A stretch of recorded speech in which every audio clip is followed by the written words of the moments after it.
Welcome to a deep dive into LeetCode problem 460, LFU Cache. This is a classic system design data structure problem. Our goal is to design a cache with a specific capacity. We need to support two main operations. First, getKey, which retrieves the value associated with the key if it exists.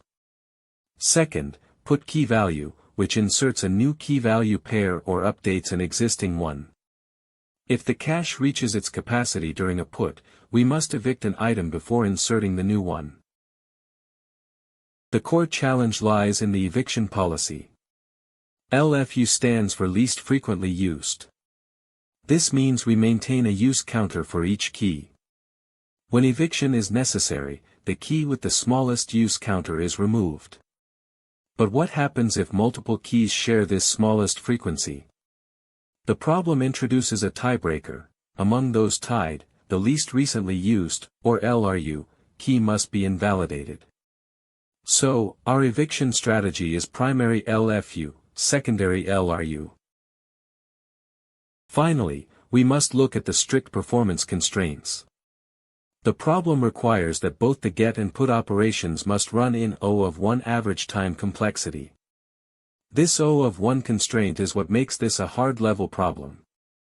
We cannot afford to iterate through our cache to find the minimum frequency or the least recently used item. We must design a combination of data structures that allows instant access, updates, and identification of the eviction candidate. To achieve O of 1 time complexity, a single hash map mapping keys to values is insufficient because it doesn't track frequencies. We need a more complex setup. Let's break down the required state. We need to store the cache capacity and a variable, let's call it min frequency, to instantly know the lowest frequency currently in the cache. This min frequency variable is crucial for finding our eviction candidate without searching. Next, we need our primary lookup table. We will use a hash map named key to val frequency. The keys in this map will be the cache keys. The values will be a tuple containing the actual cached value and its current frequency. This structure allows us to perform the get operation in O of 1 time, as we can instantly retrieve the value and also know its frequency so we can update it. To handle the LFU and LRU requirements efficiently, we need a second map, which we will call frequency to keys. This map groups keys by their frequencies. The keys of this map are the frequencies, like 1, 2, or 3. But what should the values be? If we use a simple list to store keys with the same frequency, removing a specific key when its frequency increases would take O of n time. We need O of 1 removal. To achieve O of 1 insertion, deletion, and maintain the LRU order within each frequency bucket, we use a doubly linked list combined with a hash map. In Python, this is perfectly implemented by collections.OrderedDict. So, frequency to keys will map a frequency to an OrderedDict of keys. When we add a key, it goes to the end, marking it most recently used. The first item in the OrderedDict is naturally our LRU candidate. Before writing the logic, let's identify a common pitfall. When a key is accessed, its frequency increases, so we move it to the next frequency bucket. The trap is forgetting to update our min frequency variable. If we remove the last key from the bucket corresponding to min frequency, that bucket becomes empty. If we do not increment min frequency at this exact moment, our O of 1 eviction logic will fail because it will look for a bucket that no longer exists. Let's initialize our LFU cache class based on the provided code. We store the given capacity in self.cap. We initialize self.min-frequency to 0. We create self.key to val frequency as a standard dictionary. Finally, we use collections.defaultdict passing OrderedDict for self.frequency to keys. The defaultdict ensures that if we access a new frequency, it automatically creates an empty OrderedDict for us. Because both get and put operations increase a key's frequency, we extract this logic into a helper method called touch. The first step inside touch is to retrieve the current state of the key. We unpack the value and current frequency by accessing self.keyToVal_frequency at the given key. This gives us the variables val and frequency to work with for the subsequent updates. The next step is to remove the key from its current frequency bucket. We access the OrderedDict for the current frequency using self.frequency to keys at frequency.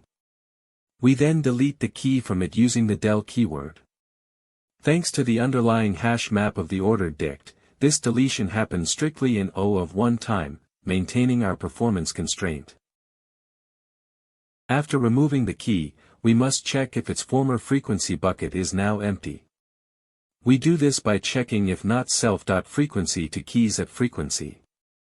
If the OrderedDict is empty, it means there are no more keys with this frequency. To save memory and keep our structures clean, we delete this entire frequency bucket from our main dictionary using del self.frequency to keys at frequency.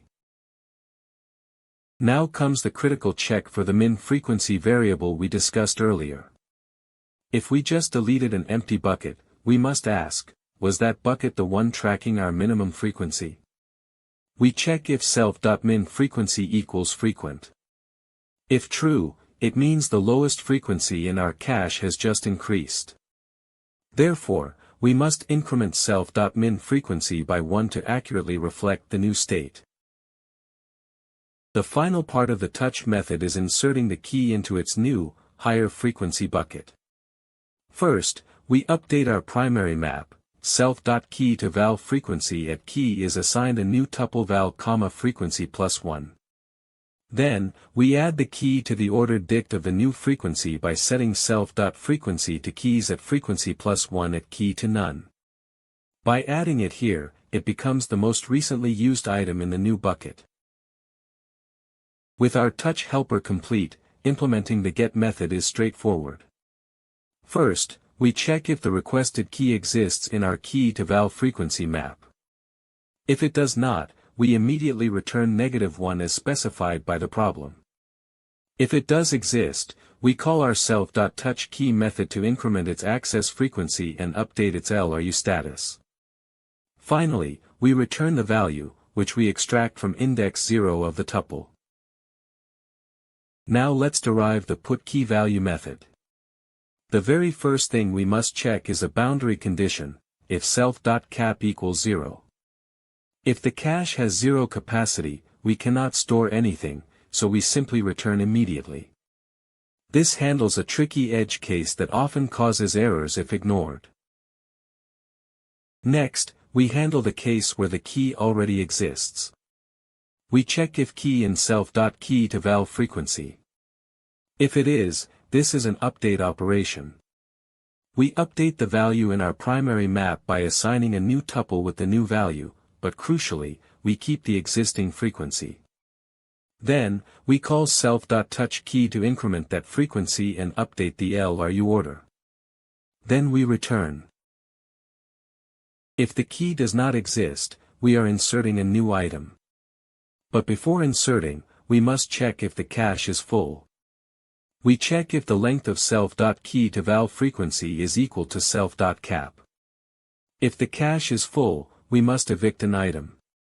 Thanks to our min frequency variable, we know exactly where to look for the eviction candidate, the bucket at self.frequency to keys at self.min frequency. Inside the eviction block, we need to find the least recently used item among the least frequently used. Because we use an OrderedDict, the LRU item is simply the first item in the bucket. We extract and remove it simultaneously using evict key _= self.frequency to keys at self.min frequency.pop item passing last equals false. Setting last to false ensures we pop from the front. After popping the eviction candidate, we must clean up our data structures.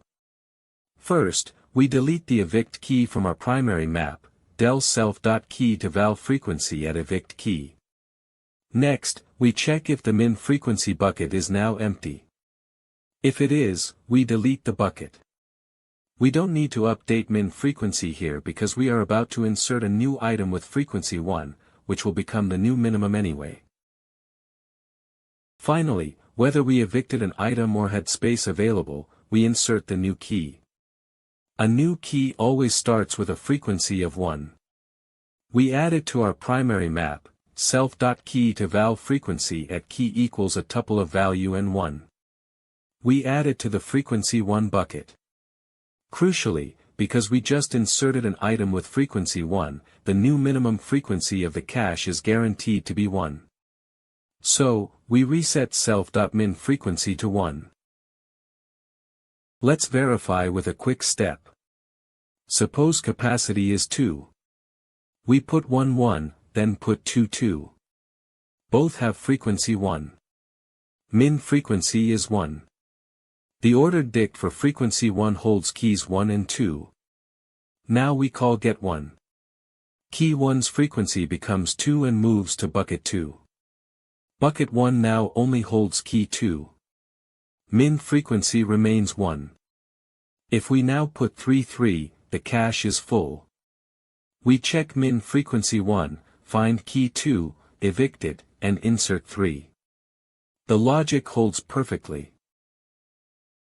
By combining a hash map for value and frequency lookups with a dictionary of OrderedDicts for frequency grouping, we successfully decoupled the operations. Lookups in key to val frequency are O of 1. Popping from or adding to an OrderedDict is O of 1. Maintaining the min frequency pointer allows O of 1 identification of the eviction bucket. Thus, every step in our get and put method strictly adheres to the O of 1 average time complexity requirement.